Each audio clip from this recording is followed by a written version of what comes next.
Alright, in this review I'm going to be talking about the Noveske Short Throw Selector.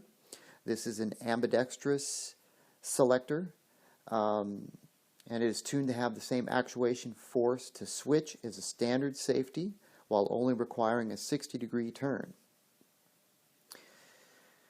The pin is made of stainless steel with a nitride finish, and it comes with short and long levers. They are Magpul SSG levers, so you can put them on either side depending upon if you're left or right-handed, and this product runs about $40, give or take, depending upon who you buy it from. So this is a standard POP packaging, hang tag type of packaging. And the back of this packaging,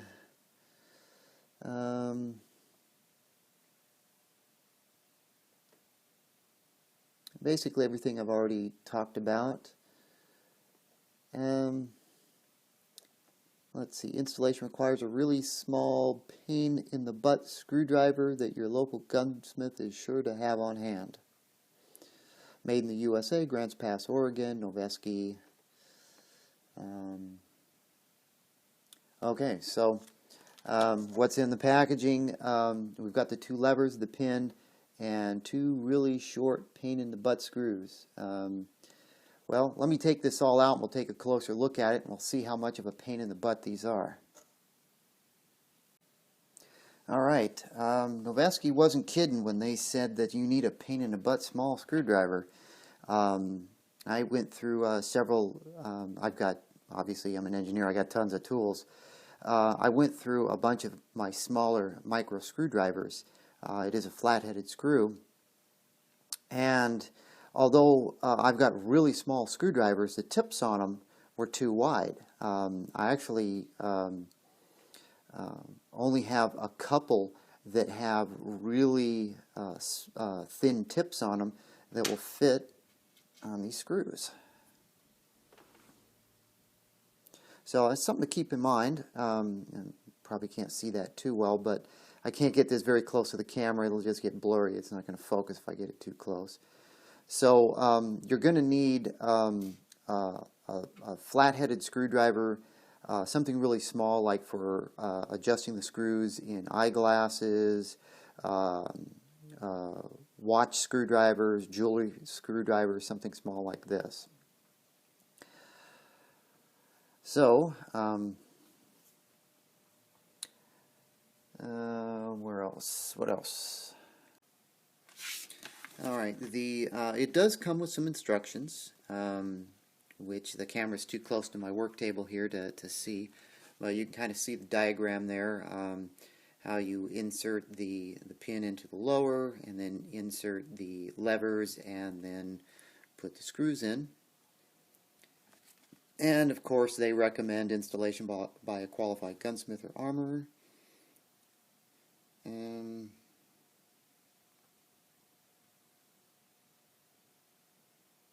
that's about it. Just some typical instructions. So so far I like what I see. The only thing that doesn't really blow my skirt up is the fact that these selector levers are plastic. I'm kind of used to metal again, but these are Magpul selector levers, and of course the majority of Magpul products are some sort of polymer, and I've never had a Magpul product break on me, so given that these are made by Magpul, I can feel pretty comfortable in the fact that these are not going to let me down. So I figured what we'd do is we'd go ahead and make this a really long, boring video and install this selector lever in a lower receiver. So I happen to have a lower receiver that I'm still working on, and let's put it in that. So let me rearrange my workspace here so you can better see what I'm working on. Okay, I've got a lower receiver here that is mostly finished. This particular lower receiver, it's another Anderson manufacturing lower receiver. It has the Spikes Tactical Enhanced trigger in it. Also has a Magpul bad lever on it, and a Magpul ASAP QD plate.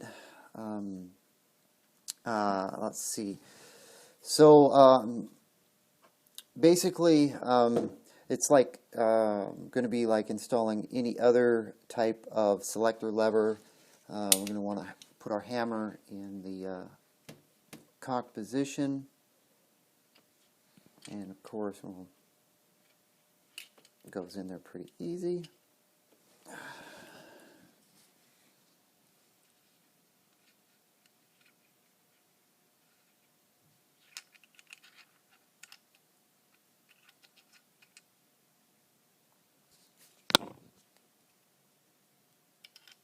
I'm just, sorry I'm taking it off camera, I'm just sliding it in and out, just kind of taking a look at it, making sure that there's no filaments, filament issues.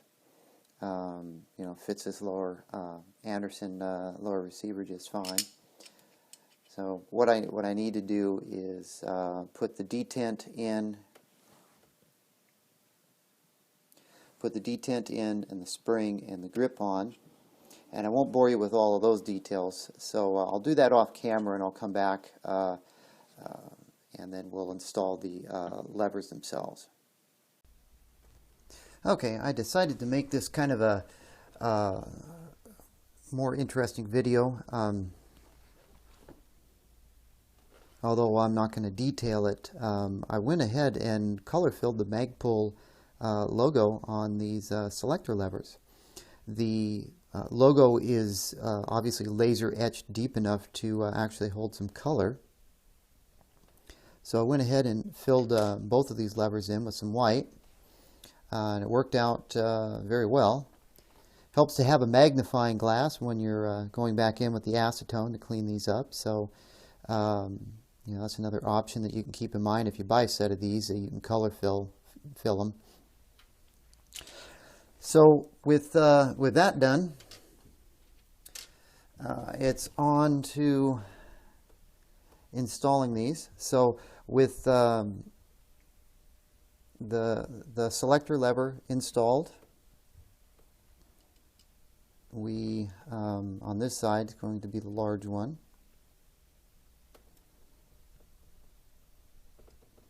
And of course, I just color filled these, so I don't want to put a lot of pressure right around where the paint is.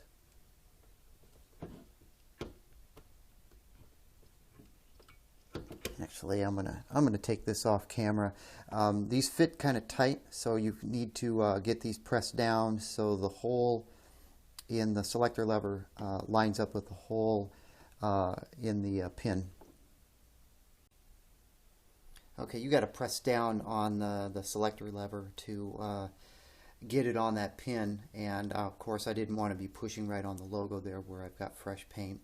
So I've got it down, and I do believe it is aligned, and if we take a look here at the bottom, you can see that this is where I need to insert the screw, and you're going to insert the threaded end first.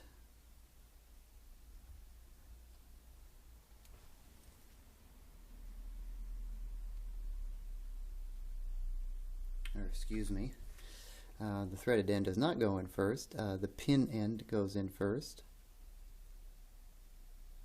like so. And since this is a polymer and this is a metal screw, when you get the screw started, you want to make sure that you're not cross-threading the screw into the polymer threads. Maybe that's a better picture. And of course, take out your really pain in the butt, hard to find micro screwdriver.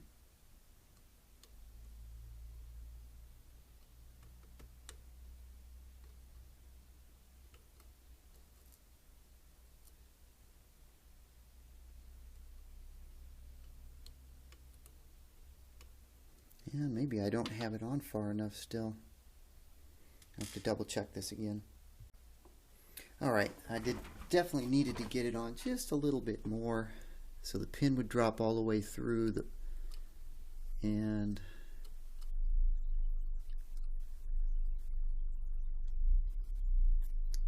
so far so good. No resistance on the threads.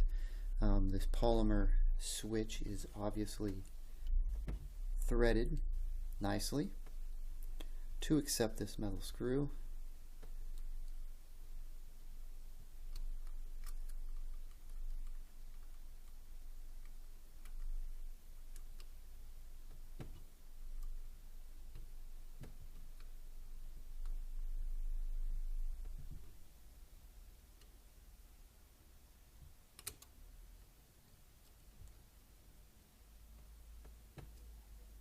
I'm going to go ahead and finish this up off camera and we'll be right back. Okay, it was helpful to put this in my lap. I didn't want the flat-bladed screwdriver to pop off the screw and scratch something. It's kind of difficult to do that and keep it in frame on the camera. It's much easier to put it in my lap. So anyway, it's got the screw in, and you see the functionality. This polymer lever feels pretty good. It's got some nice texturing on it, and definitely a 60-degree lever. So the installation of the opposite side would be the same.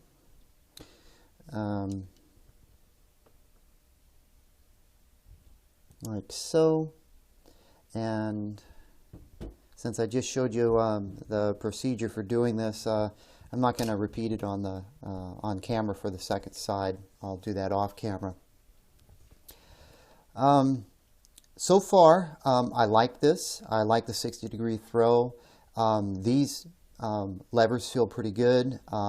It's nice that they are have the logo on it, and the logo is definitely accepts paint real well if you want to color fill them. And for about $40, that's a good way to get into a 60-degree ambidextrous selector switch from Noveske.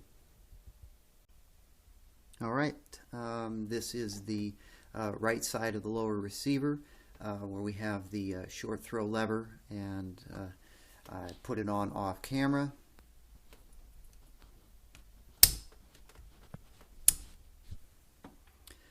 So that's going to wrap it up on this Noveske STS 60-degree selector review and installation and color fill.